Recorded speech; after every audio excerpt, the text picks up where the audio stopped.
তালা দিই।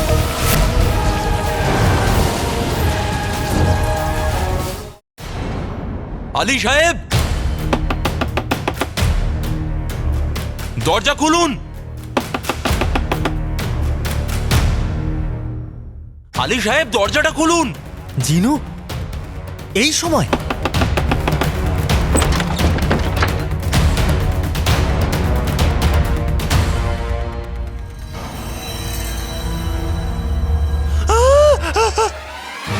সেলাম জুনেদ বাবু। সালাম সালাম।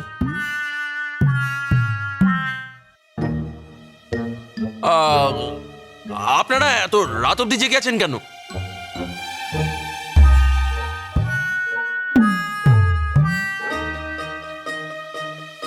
আপনিও তো জেগেই আছেন জুনেদ বাবু। আমি হ্যাঁ।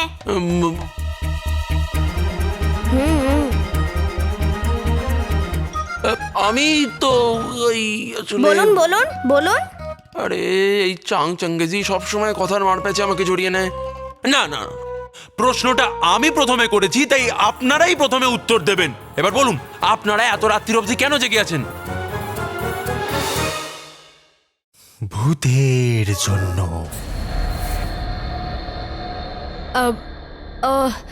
আসলে জুনেদ বাবু, আমরা একে অপরকে ভূতের গল্প বলছিলাম। এটা তো আমরা প্রায়ই করে থাকি। আচ্ছা, আপনার পছন্দের ভূত কোনটা? পছন্দের ভূত? স্কন্ধকাটা নাকি মামদভূত? মামদভূত?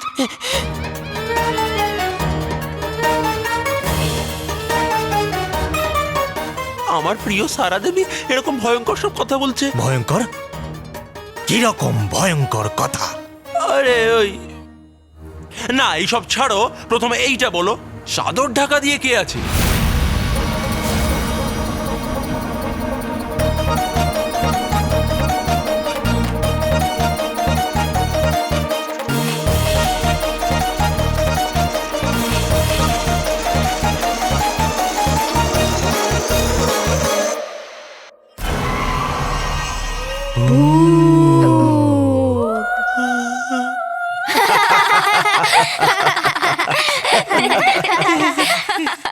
আরে মজা করছি জুনেদ বাবু। এই চাদরের তলায় আমাদের আলী দাদা আছে। আসলে দাদারও আপনার মতো ভূতের নাম শুনলেই ভয় লাগে, তাই চাদরের তলায় লুকিয়ে পড়েছে। না, প্রথমত আমি কিছুতে ভয় পাই না, আর তারপর ভূত ভূত ভূত!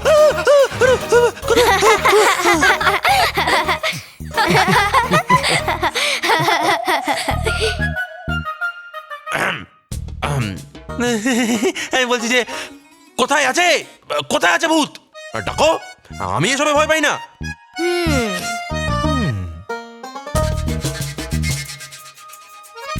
আচ্ছা, ভয়ে থেকে মনে পড়লো, আপনারা যে এই সমস্ত ভূতের কথা বলছেন, আপনাদের ভাই তো ঠিক আপনাদের পাশেই দাঁড়িয়ে আছে চাদর মুড়ি দিয়ে, তো কি আসলে কিছুই শুনতে পাচ্ছেন না?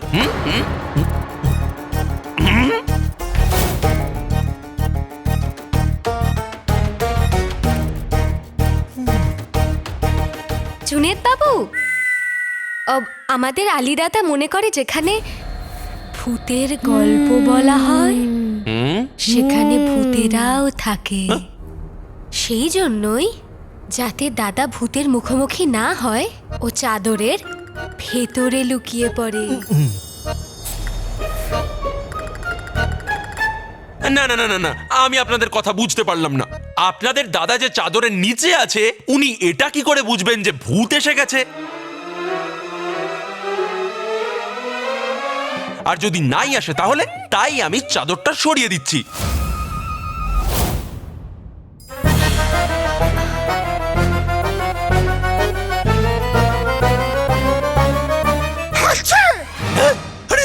কে হাঁচলো? আরে কোথা থেকে আওয়াজ হলো? কে হাঁচলো? আরে কোথা থেকে আওয়াজ হলো? আমি হাসলাম। সন্দেহের বাদশা জুনেদ মহাশয়। আচ্ছু! ইনি হেঁচেছিলেন।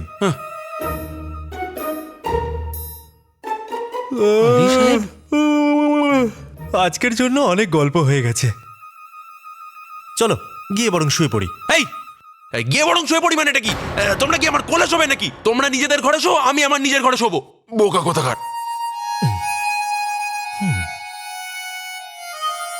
গিয়ে শুয়ে পড়ি।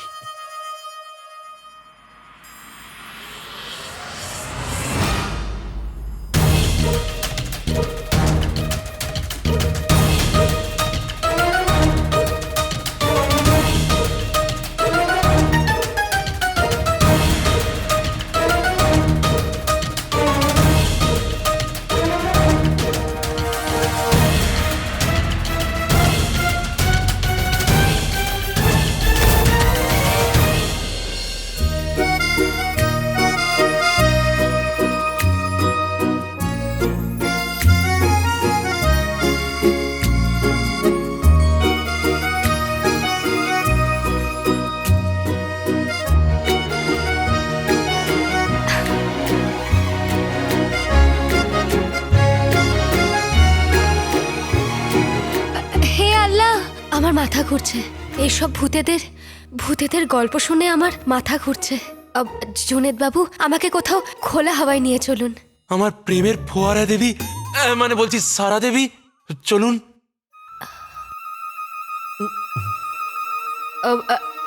এই ভয় ভয় বেঁচে থাকাটাও কোনো জীবন নাকি জুনেদ বাবু?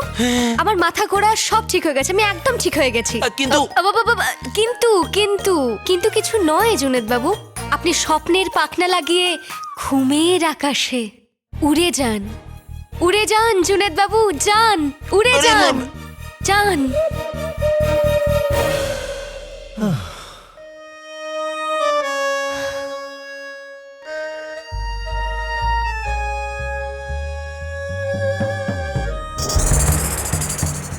সাবধান, পরিস্থিতি খারাপ, খুব সাবধানে।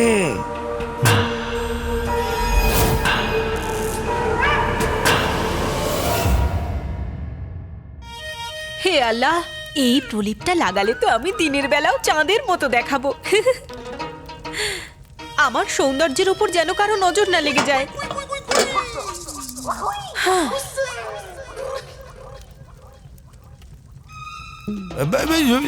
এই বেগম, বেগম, কি আয়নাটা নিচে রেখে দাও। কেন? তুমি যখন এটার সামনে আসো তখন মনে হয় তুমি একটার জায়গায় দুটো হয়ে গেছো, আর তখন আমার সারা শরীর কাঁপে। সোনার অসফির দিব্যি, এই পেকাটির মতো চেহারায় আত্মা আছে, প্রাণ আছে, আবার এত বড় একটা লম্বা জীবও আছে। জীব টেনে ছিঁড়ে ফেলে দেবো। চুপ করো। আরে বেগম, কিন্তু তুমি এই আয়নাটা আনলে কেন? মিয়া বলে যে আয়নাতে মানুষের আসল চেহারা ধরা পড়ে। কাল যেটা ঘটলো অলৌকিক ছিল। আমি তো বৌমাকে সন্দেহ করছি। এই আয়নাতে দেখবো ওকে দেখা যায় কিনা, আর যদি না দেখা যায় তাহলে আমার বৌমা ডাইনি। বিবাহের আগে আমরা বৌমাকে দেখে এনেছিলাম বেগম, এখন আমরা দেখতে যাচ্ছি না। হয়েছে, চলো চলো।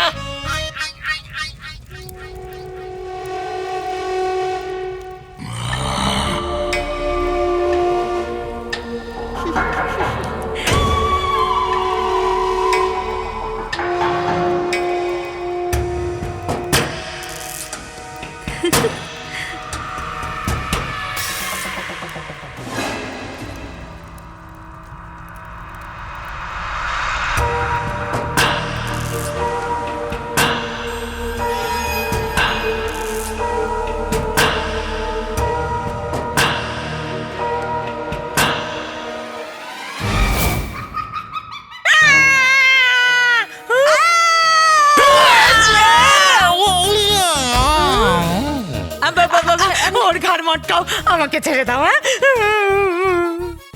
ও, এদের দুজনকে নিয়ে আর পারা গেল না। আর এ আছে নাকি গেছে?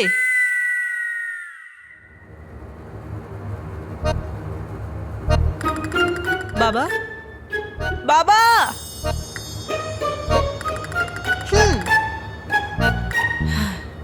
বাবা, বাবা, বাবা!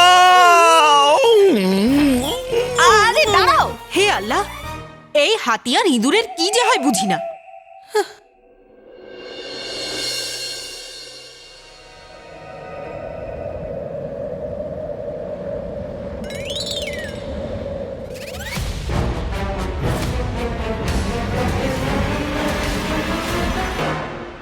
যে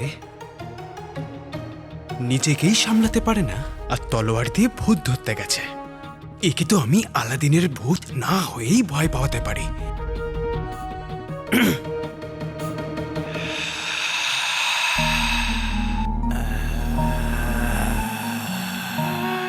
জাফর, দেখো কে এসেছে। আলাদিন।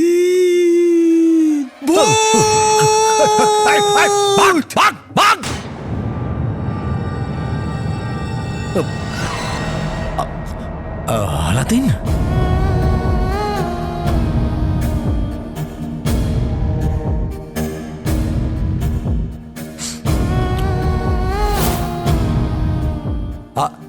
আলী ভাই, এটা কি আর কি মারছো আমার সাথে? আর সকালবেলা আমার ঘরের ভেতরে কি করছো? ওয়াজিরে আলা, নিজের মনের অবস্থা আমার বন্ধুকে বলতে এসেছি। এইদিকে আসুন। ওয়াজিরে আলা, এগুলো কি হচ্ছে? বাগদাদে আমার প্রাসাদে, মানে আপনার প্রাসাদে লোকে কি বলছে যে আলাদিনের ভূত এসে গেছে? এটা গুজব না সত্যি? আলী ভাই, যদি এই কথাটা সত্যি হতো তাহলে গুজব ছড়াতো না। আর রইল কথা ওর আত্মার, ওর ভূতের, ওই সামান্য ছেলেটার আমি শরীরের সঙ্গে সঙ্গে ওর আত্মাকেও পুঁতে দিয়েছিলাম। তাই এখানে কোনো ভূত টুত নেই, বুঝেছ?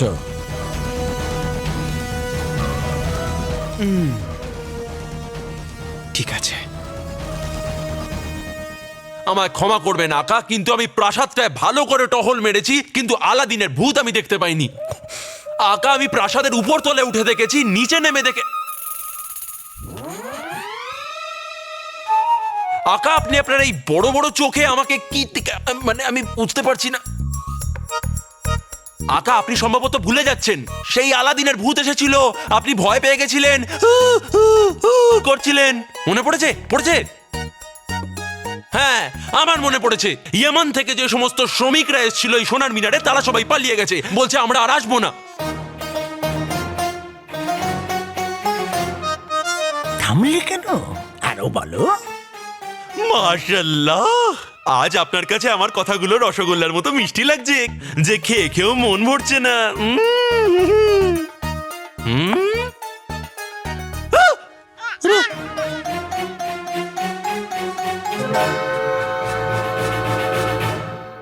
শোনো, শরীরে মোটা আর বুদ্ধিতে খাটো প্রদীপের জিন। আর আলী ভাই, তুমি কিছুক্ষণ পরে আমার ঘরে এসো। অনেক কথা আছে, অনেক সমস্যার সমাধান করতে হবে।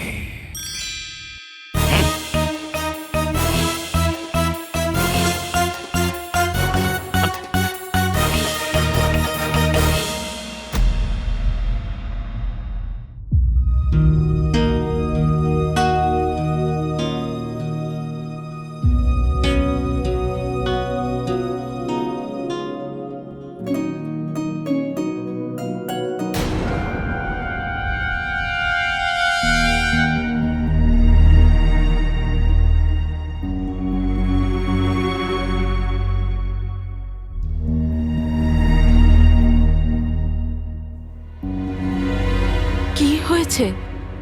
আপনারা সবাই আমাকে এমন করে দেখছেন কেন? কিছু বলবেন? বলার সময় গেছে রুকসার, এখন প্রশ্ন করতে এসেছি। তুমি আর তোমার পরিবার মিলে সবার শত্রু কেন হয়ে উঠছো? এটা তুমি কি বলছো সাইমা? সাইমা ঠিক বলেছে, এত সরলতা দেখিও না। তুমি কি জানো না তোমার ছেলের ভূত সারা শহরকে অতিষ্ঠ করে তুলেছে?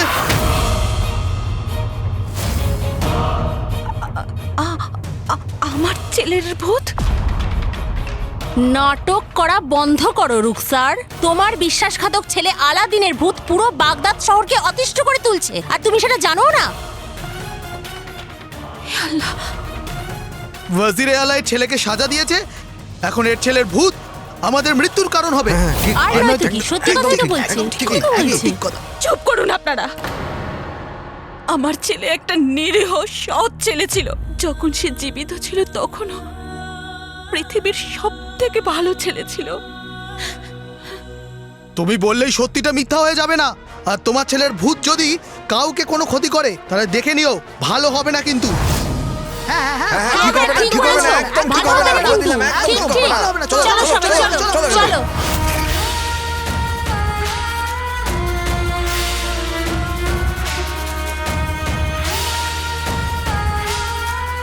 আলাদিনের ভূত? আকা আকা আলাদিনের ভূত এসে গেছে। ওখানে সোনার মিনারে সমস্ত শ্রমিকরা ভয় পেয়ে পালিয়ে গেছে, আর এদিকে লাল চাঁদের রাত তো আরো এগিয়ে আসছে। আকা আমাদের এক্ষুনি কিছু একটা করতে হবে, নাহলে সব গন্ডগোল হয়ে যাবে। তুমি যদি এই কথাগুলো আমাকে না বলতে আমি তো জানতেই পারতাম না সমস্যাটা কি, তাই না? ধন্যবাদ আকা, ধন্যবাদ। এটা তোমার দায়িত্ব। চুপ করো। ধন্যবাদ আকা। তুমি সমস্যার কথা বেশি বলো না, সমাধানটা বলো আমাকে। আর আলী ভাই, আমার তো মনে হয় না ইয়ামান থেকে কোনো লোক এখন এখানে এসে সোনার মিনারের কাজ করবে।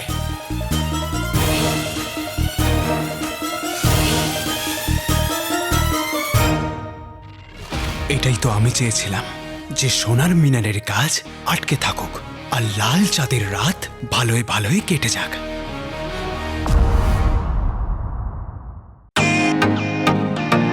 ওয়েলকাম টু বিটেন world. How may I assist you? নতুন ফ্ল্যাটের জন্য একটা স্ট্যান্ড ফ্যান আর কুলার নেব। এই পচা গরম থেকে একটু স্বস্তি চাই। বাজার চলতে সব ব্র্যান্ড আর ভরসাযোগ্য নয়। তার জন্য তো আমাদের ফ্যান আছে, all purpose bullet table fan, ceiling fan. আমাদের সিলিং ফ্যান কিন্তু 30 মাসের ওয়ারেন্টি সহ পাওয়া যায়। আছে ফারাটা 2 বছরের ওয়ারেন্টি, 17 থেকে 20 মিটার এয়ার ফ্লো। মধ্যবিত্তের সাধ্যের মধ্যে একমাত্র ভরসাযোগ্য ব্র্যান্ড বিটেন। আমাদের কুলারের কিন্তু অনেক range, 45 litres, 50 litres, 70 litres, 90 litres, 110 litres. Honeycomb সহযোগে বিটেনের সব কুলারের ওয়ারেন্টি 1 বছর। চেনা হাওয়ায় অচেনা অনুভূতির জন্য একমাত্র আদর্শ বিটেন। গরমে স্বস্তি পেতে বিটেনের ফ্যান হোক বা কুলার, আজই আনুন বাড়িতে। Beaten, digitally yours.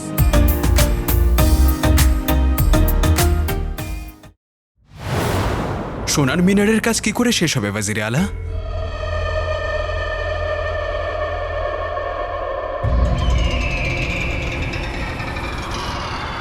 একটা রাস্তা আছে। হতে পারে ইয়ামানের লোক এখানে কাজ করতে চাইছে না ভূতের ভয়ে, কিন্তু আমার প্রিয় বাগদাদের জনগণ কবে কাজে লাগবে?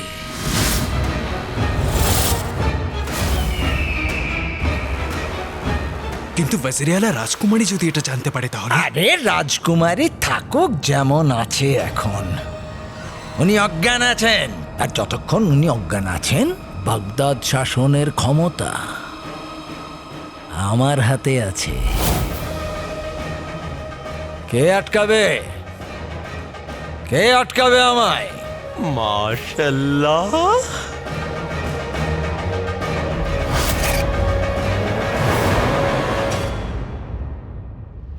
কি হলো আলী ভাই? মনে হচ্ছে তুমি আমার বুদ্ধির কাছে হেরে গেছো।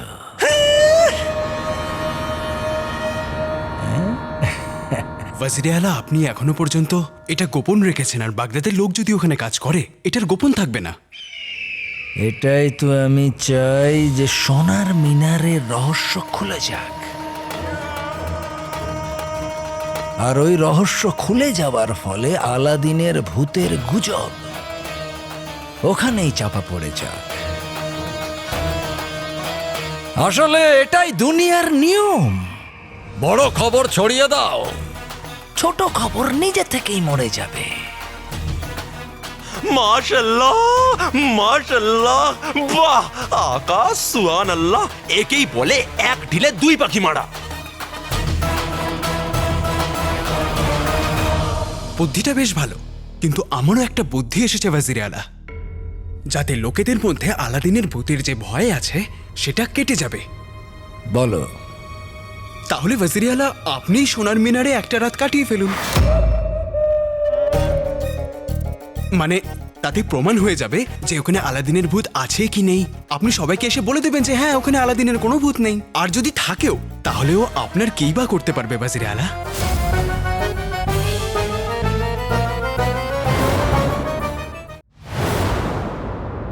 আরে কি কথা বলছো তুমি? যা খুশি বলছো, যেমন খুশি বলছো। দেখো দেখো, আমার মনে হয় সোনার মিনারে গিয়ে আমি বেকার আমার সময় নষ্ট করব, তাই এসব কথার কোনো দাম নেই, তাই না?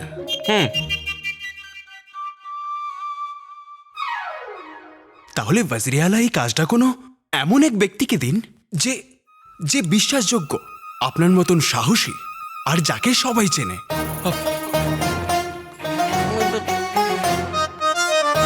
ওয়াজির আলা, সোনার মিনারের কাজ যদি আপনাকে আবার শুরু করাতে হয়, তাহলে কোনো সেপাইকে ওখানে প্রধান বানিয়ে পাঠান, যাতে জনগণের মনের ভিতরে যে ভয় আছে সেটা যেন কেটে যায়।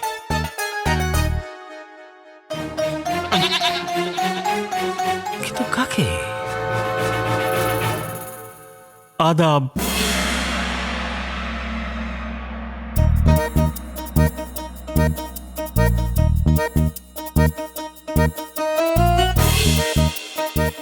সুবেদার গুলবদন। আমি অভিনন্দন ভাই গুলবদন, সৌভাগ্য, মানে আমার দাদা তোমার কাছে দয়ার অবতার হয়ে এসেছেন। এইসব কথা এখন থাক, আমি তোমাকে বলছিলাম আরে যে ওয়াজিরে আলা তোমাকে সেই সুযোগটা দিয়েছে যেটা পাওয়ার জন্য বাগদাদের সেপাইরা গাজর মূলোর মতন কাট কাট কাট কাট কেটে যেতেও রাজি। আচ্ছা? হ্যাঁ, পাঁপড়ের মতো বেলে যেতেও তারা রাজি। দেখো আমি প্রখর রোদের মধ্যে পুড়ে যেতেও রাজি। হ্যাঁ, আরে চুপ করো তোমরা দুজনে। আরে দায়িত্ব দেবো আমি, নেবেও। তোমরা দুজনে মাঝখানে কথা বলছো। হ্যাঁ, চুপ থাকো।